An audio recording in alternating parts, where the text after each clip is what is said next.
Bonjour, bonjour, bienvenue sur le plateau de Bâti Journal TV. Nous sommes à Lyon, Eurobois 2018. Et avec moi, le délégué général du CIMOP, Olivier Dariot. Olivier Dariot, bonjour. Bonjour. On reviendra sur le CIMOP tout à l'heure. Et vous nous avez amené deux adhérents du CIMOP, puisque c'est s'agit d'un syndicat. Michel Loyer, bonjour. Bonjour. Vous êtes président du groupe Finega. Et en face de vous, monsieur Didier Legrand, vous êtes directeur commercial adjoint, chargé du marché de l'enseignement de Top Solid. Bonjour. Alors, on reviendra après avec vous sur la présentation des entreprises et vos actions au sein du CIMOP. Mais je vais vous demander d'abord à vous, monsieur Olivier Dariot, de nous faire une petite carte d'identité, de nous dire qui est le CIMOP. Très bien. Alors, le CIMOP, c'est le syndicat des offreurs de solutions industrielles, des fabricants de machines. Et maintenant, la machine, dans le monde industriel, ça va bien au-delà de la machine.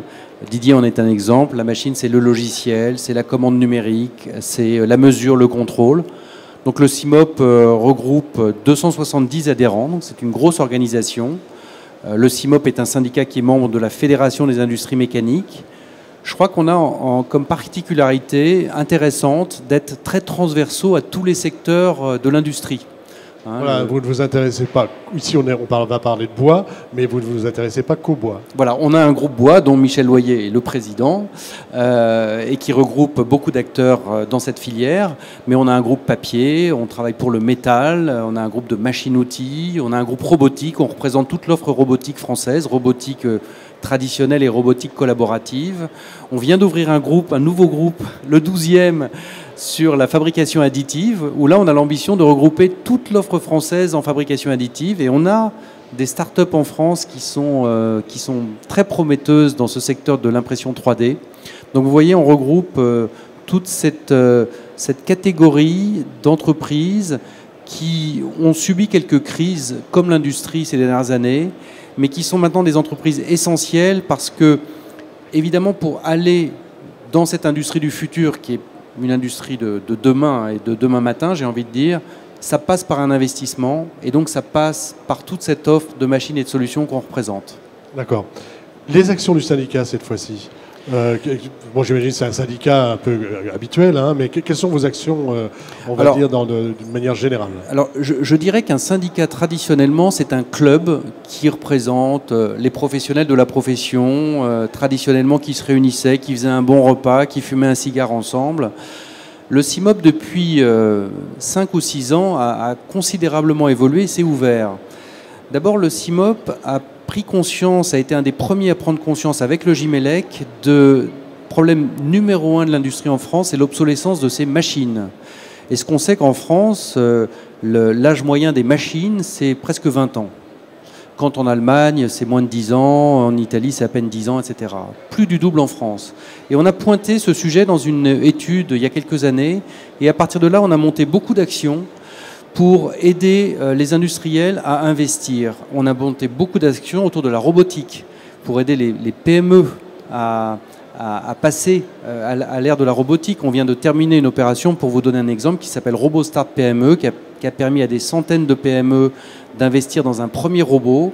Et ce qui était intéressant, c'est que on était partenaire de BPI France qui apportait une aide au financement à la PME, mais nous, on a apporté avec le C-Team toute une aide pour le chef d'entreprise pour qu'il fasse un diagnostic juste de son entreprise et de son besoin. Diagnostic de l'entreprise, du besoin, et puis ensuite un nouveau matériel. Et une aide pour l'intégration. Et donc en fait, on se rend compte, je vais vous donner quelques chiffres, mais 80% de ces entreprises ont développé leur productivité en installant un premier robot.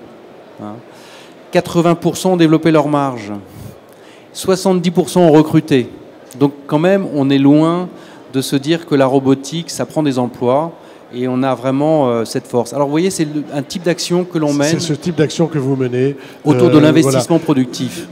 Cette différenciation, on a l'habitude de se comparer à l'Allemagne, on va prendre l'Italie, mais cette différenciation, ça explique quoi? C'est parce que le tissu d'entreprise est fait de PME, de TPE, et que finalement, on va garder davantage son matériel?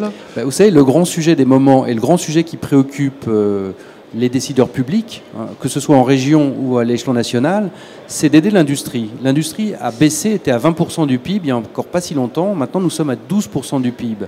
Et en fait, On a en fait un paysage industriel français qui est très particulier. On a des grands champions mondiaux. On a Safran, on a l'automobile, on a la filière aéronautique, évidemment, avec des grands champions. On a Michelin. On a des grands champions qui sont des entreprises internationales. Et derrière, on manque de TI et on manque de PME. Et ce tissu industriel a particulièrement souffert. Et c'est nous, ce tissu industriel, que l'on veut aider à se reconstituer. D'où les actions qu'on a menées. J'en cite juste une dernière. Le suramortissement, qui a été une mesure qui a fait beaucoup de bien à l'ensemble de nos adhérents. Le suramortissement, c'est le CIMOP qu'on est à l'origine. Alors parfois, je peste un peu parce qu'on n'a pas assez communiqué, mais nous sommes reçus dans les ministères, nous avons des actions de lobbying et d'influence qui sont fortes. Et sur le suramortissement, c'est le CIMOP avec la FIM, mais d'abord le CIMOP qui a agi pour qu'on prenne des mesures pour aider les entreprises à investir. Donc un syndicat actif et qui a besoin de communiquer peut-être un peu plus. Oui, puis un syndicat qui cherche aussi, je pense, à se rénover et à retrouver aussi pour ses adhérents une position qui soit une position forte, qui crée de la valeur. Alors la présence du CIMOP sur le salon Eurobois 2018, pourquoi le CIMOP est ici ? Alors d'abord, moi je suis nouveau au CIMOP et je suis impressionné par le salon Eurobois que je trouve absolument magnifique. C'est un espace qui est superbe et qui recoupe toute la filière bois. Je pense que c'était le challenge de l'équipe qui a animé ce salon. Il y a la première transformation, il y a la seconde transformation, il y a tous les grands acteurs et des plus petits acteurs aussi qui sont présents. Et c'est magnifique parce que cette filière, elle a souffert. Je pense que Michel en parlera mieux que moi. Et cette filière, elle est en train de reprendre vraiment de l'énergie. Elle se positionne. Et moi, je suis impressionné par le groupe bois du CIMOP parce que ce sont des entreprises ultra dynamiques qui se positionnent complètement dans l'industrie du futur et qui mènent des initiatives qui sont superbes. Donc je voudrais déjà qu'elles soient connues. Et je trouve que ce salon Eurobois, c'est un cadre superbe pour mettre en avant cette filière et reparler de cette filière. D'accord, d'où votre présence ici. Alors, je vais donner la parole à Monsieur Loyer. On parlera de Finega Group, enfin du groupe Finega après. Là, on va voir avec vous votre action bois, puisque vous êtes président, c'est ça, de la section bois oui, au sein du CIMOP. Donc, quelles sont les actions, pourquoi la présence ici, et puis comment vous voyez le développement de cette filière industrielle, puisqu'on va parler de filière industrielle. Oui, effectivement. Alors, je suis effectivement président du groupe bois au sein du CIMOP depuis, j'allais dire, 5 ou 6 ans, et membre du CIMOP depuis plus de 25 ans. Alors, le groupe bois, c'est un groupe qui couvre la première transformation, bien entendu, avec des fabricants français. La deuxième transformation avec des entreprises étrangères qui sont implantées sur le territoire français et qui se développent sur le territoire français. Et la troisième transformation qui est l'ultra-finition. Est-ce que vous pouvez approcher un petit peu votre micro? D'accord. Oui, donc je vous disais que le groupe bois comprend 3 sections. La première transformation qui touche la scierie, l'exploitation forestière jusqu'au sciage. La deuxième transformation, qui sont plutôt les machines de menuiserie et de fabrication industrielle de meubles. Et la troisième transformation, qui est la partie ultra-finition. Le groupe bois est un groupe qui est en lien quasi permanent avec nos ministères, et notamment le ministère de l'Agriculture, de la Forêt, et qui essaye d'accompagner l'évolution de la filière bois française, qui est un peu atypique, hein, puisque c'est une filière, d'une part, qui a beaucoup souffert ces 10 dernières années, et c'est une filière dont l'organisation industrielle est aussi fonction du massif forestier qui est très diversifié. Donc quelque chose de très éclaté finalement, si je comprends bien un peu le petit diagnostic que vous faites. Tout à fait, tout à fait. Éclaté de par la morcellisation des régions forestières, des essences. Hein. La France est le 2e pays européen en termes de surface forestière. Malheureusement, c'est un pays qui importe énormément de bois, parce que nos massifs forestiers sont très diversifiés. Nous avons aussi bien des résineux que des feuillus.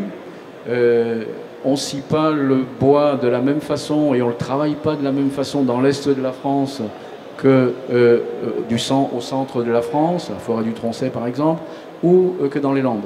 Donc tout ça, ça a une influence sur la machine en fait. Hein. Bien sûr, tout ça a une influence sur la machine, tout ça a une influence sur les constructeurs. Donc ça va beaucoup plus loin que la machine, si vous voulez. C'est la dirais, l'organisation de chaque constructeur. Et ces constructeurs, en France, nous étions, il y a une dizaine d'années, les premiers producteurs de machines de première transformation, avec un grand nombre d'entreprises.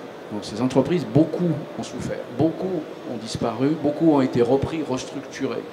Donc, comme le disait Olivier, nous sommes dans une phase aujourd'hui de sortie de tunnel, avec une dynamique industrielle qui est intéressante sur le secteur bois, et le CIMOP, et le groupe bois en particulier, accompagnent l'ensemble de la filière sur toutes ces réflexions, de façon à amener les clés aux industriels pour qu'ils puissent apporter les bonnes solutions aux scieurs et aux producteurs français. Rapidement, une bonne solution pour les scieurs français, sur une action sur laquelle vous travaillez. La bonne solution, c'est aujourd'hui flexibilité, productivité et numérique. Nous sommes vraiment dans cette dynamique et l'intérêt du CIMOP, c'est justement cette transversalité. On voit qu'aujourd'hui, il n'y a pas de solution dans chacun des domaines unique. Il y a des performances, il y a des champions dans différents secteurs. Et le rôle du CIMOP, c'est justement d'agréger tout ça et de créer un dénominateur commun à tous ces industriels pour amener les bonnes solutions. Les bonnes solutions, comme je vous dis, c'est aujourd'hui, c'est flexibilité, près du terrain, près du massif, et amener le niveau de performance des scieries moyennes et des entreprises moyennes françaises pour qu'elles soient encore plus productives et qu'elles puissent se développer. C'est ça l'enjeu. C'est ça l'enjeu. Alors, vous êtes président du groupe bois, hein, du CIMOP. Vous voulez ajouter quelque chose là-dessus? Oui, parce que... Et puis après, on verra, après on verra la présentation de deux entreprises donc, très différentes qui sont adhérentes du CIMOP et voir comment vous vous inscrivez dans cet ensemble. Je voudrais juste ajouter, parce que Michel Loyer est modeste, mais que quand j'ai rencontré Michel il y a quelques mois, il m'a montré sa scierie 4.0, c'est-à-dire que une entreprise comme celle de Michel a réussi à digitaliser complètement un processus industriel. Et cette scierie 4.0, elle fonctionne parce que Michel la vend. Il y en a notamment une en Bretagne. Et ça a permis à cette entreprise en Bretagne de gagner en productivité, de gagner en flexibilité, de digitaliser son processus, d'avoir des données qui lui donnent une information très précise sur ses gains de productivité, sur la qualité, etc., qui est un point important dans le monde du bois. Et résultat des courses, cette entreprise en Bretagne, elle n'a pas du tout, je dirais, elle ne s'est pas séparée de ses employés. Au contraire, elle a recruté parce qu'elle a mis ses hommes sur des services et d'autres exploitations à valeur ajoutée. Oui, c'est l'enjeu, hein, et c'est l'enjeu. J'entends ça depuis hier. Hein, la numérisation ne va pas faire perdre des emplois. Alors, je ne sais pas si c'est la méthode Coué, si tout le monde veut se persuader de ça, ou si c'est effectivement vrai.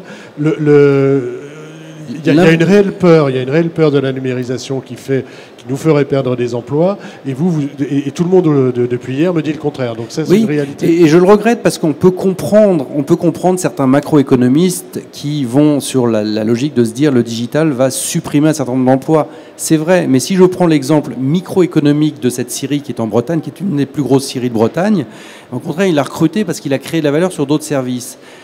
Le sujet, c'est que dans l'industrie du futur, il y a une véritable inversion de l'homme et de la machine. C'est-à-dire l'homme n'est plus asservi à la machine, il n'est plus au service de la machine, il pilote la machine. Et donc, il va créer de la valeur avec la machine. Et les emplois industriels de demain seront des emplois qui seront beaucoup plus responsabilisants. Et ça, c'est vraiment le credo, c'est l'un des credos du CIMOP pour essayer de convaincre, et notamment certains partis politiques, hein, pour être pour les convaincre que l'industrie est porteuse d'emplois et d'emplois intéressants. Alors on va aller voir les emplois intéressants du côté des logiciels, c'est ça? Oui, tout à fait. Alors racontez-nous un peu de ce que fait TopSolid. TopSolid, c'est un logiciel de CFAO, conception, fabrication intégrée par ordinateur. Donc on est pleinement là dans le domaine du numérique et dans la deuxième transformation du bois, surtout par rapport à nos clients aujourd'hui. Donc l'objectif étant effectivement de transformer les métiers et de faire que les métiers plus manuels viennent effectivement dans des environnements numériques. Mais encore une fois, ça fait évoluer les métiers, mais ça ne remplace pas les hommes. Les jeunes changent de métier et continuent d'évoluer vers des métiers qui sont différents, avec de la productivité un peu différente.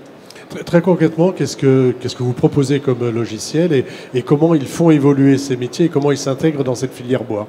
Donc ce sont des métiers effectivement qui passent de l'atelier vers un environnement de numérisation, donc de conception et de fabrication sur ordinateur, qui permettent de piloter les machines sans avoir besoin d'être vraiment totalement au pied de la machine. La machine devient beaucoup plus autonome, elle peut être robotisée. On est dans cette industrie 4.0 dont on parle partout et qui n'est pas uniquement liée au monde de la mécanique. Le monde du bois a tout à fait sa place dans cet environnement de l'industrie 4.0 aujourd'hui, avec ces outils numérisés qui permettent encore une fois des gains de productivité relativement importants. Au sein du CIMOP, ça représente quoi ces entreprises de logiciels et quelles sont vos actions? Qu'est-ce que vous venez chercher au sein du CIMOP en étant adhérent? Au sein du CIMOP, on vient chercher de l'information, on vient apporter la nôtre, on vient voir comment évolue le métier. Tout ça, c'est important puisqu'on ne peut pas travailler en autarcie. Il faut savoir ce qui se passe chez nous et autour de nous et ailleurs, un peu partout sur la planète. Donc on vient chercher de l'information et on vient aussi apporter notre savoir-faire, notre vision du métier effectivement vers le monde du numérique. Alors, le monde du logiciel effectivement a un peu évolué en France depuis quelques années. Il y a un peu moins d'acteurs, mais des acteurs un peu plus importants. Et c'est effectivement ces métiers. Et le monde de la formation vient aussi apporter notre parole en disant que le monde de l'industrie existe, mais il ne faut pas oublier de l'autre côté le monde de la formation et aller voir effectivement tous ces lycées et autres pour leur expliquer comment évolue le métier. Voilà, c'est ce que j'allais dire. Vous êtes chargé du marché de l'enseignement, c'est ça? Tout à fait, oui. Qu'est-ce que ça veut dire? Ça veut dire que vous prenez votre bâton de pèlerin et vous allez dans les lycées expliquer comment ça fonctionne aujourd'hui dans une entreprise, c'est ça? Tout à fait. Notre métier, c'est d'aller faire voir l'évolution du métier dans les lycées, dans les CFA, dans le monde de la formation, pour les amener vers des outils du numérique et les amener effectivement vers cette industrie 4.0 qui est à notre porte et qui commence demain. Qu'est-ce que vous présentez? Vous présentez un logiciel, des machines, vous leur expliquez comment les choses sont en train d'évoluer? L'intérêt effectivement de ce type de logiciel, c'est ce qu'on est dans la chaîne numérique.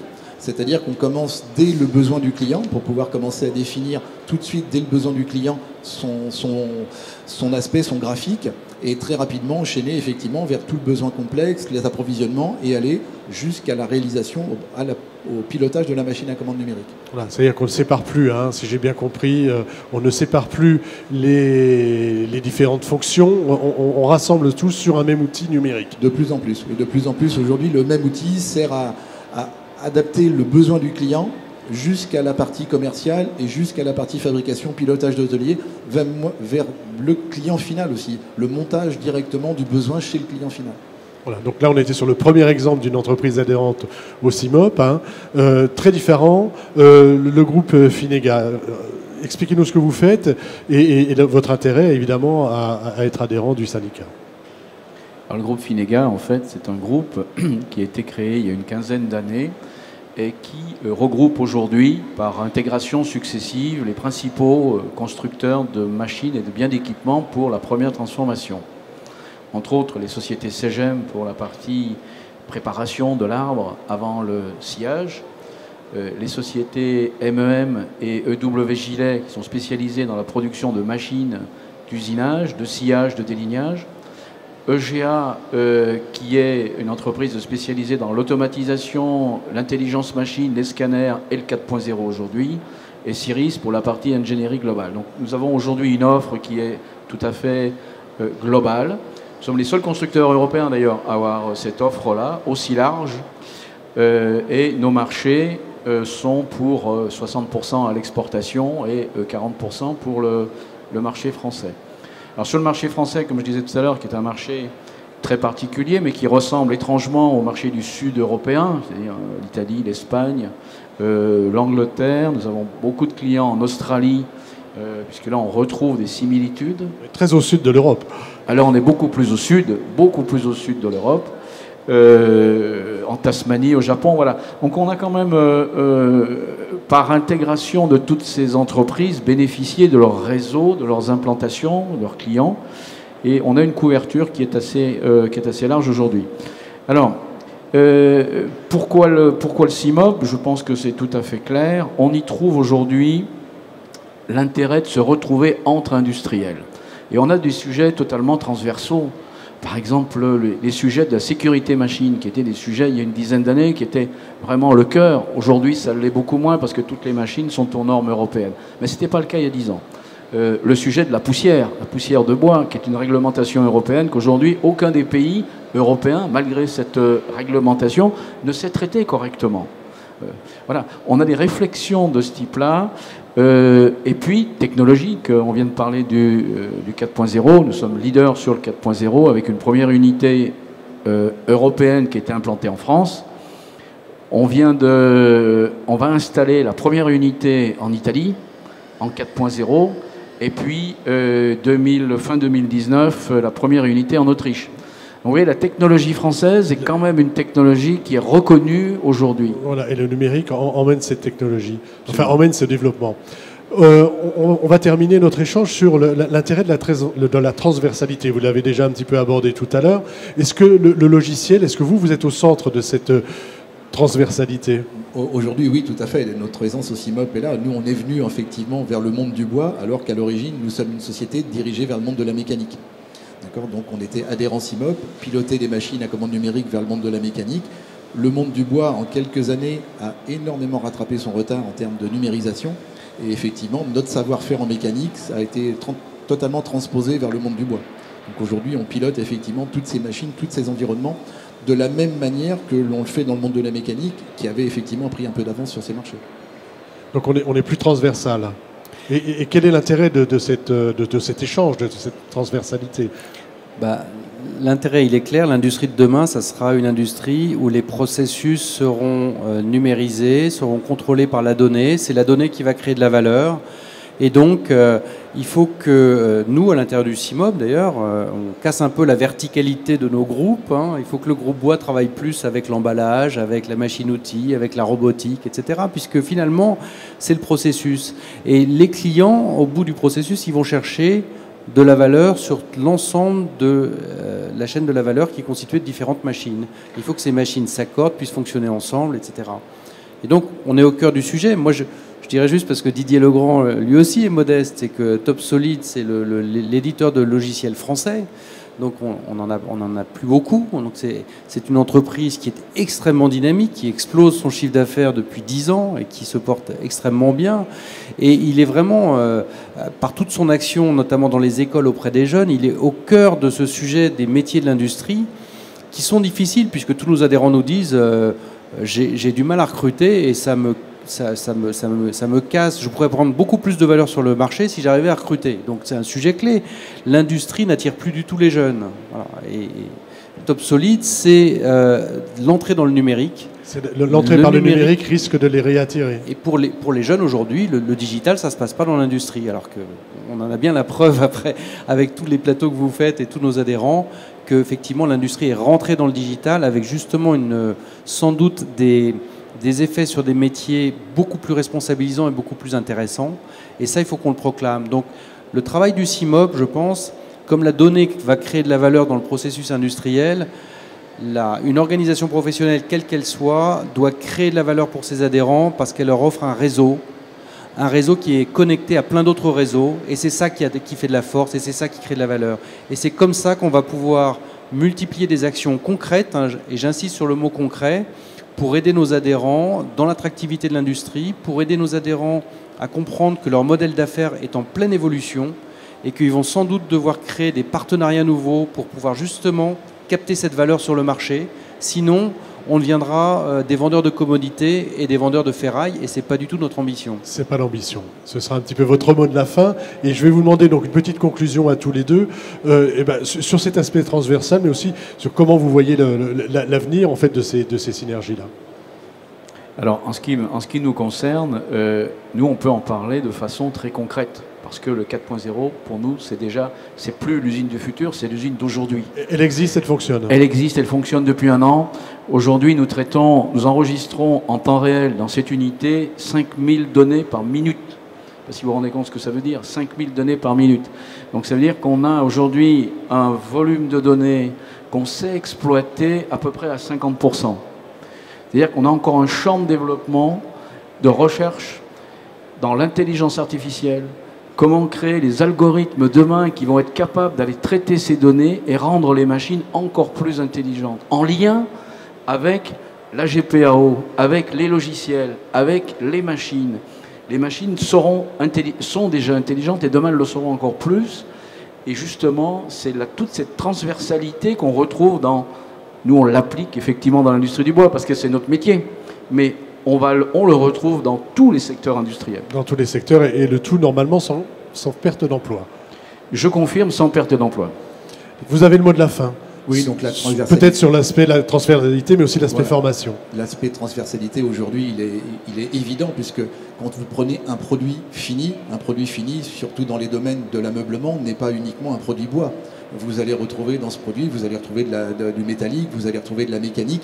Ça veut dire qu'un produit fini dans le domaine du bois n'est pas uniquement effectivement, et dans le domaine du meuble, n'est pas uniquement en bois. Donc il faut des techniciens capables de maîtriser l'ensemble des matériaux qui vont effectivement travailler dans ce produit et être capable d'échanger lui-même avec d'autres techniciens qui n'ont pas forcément les mêmes besoins que lui.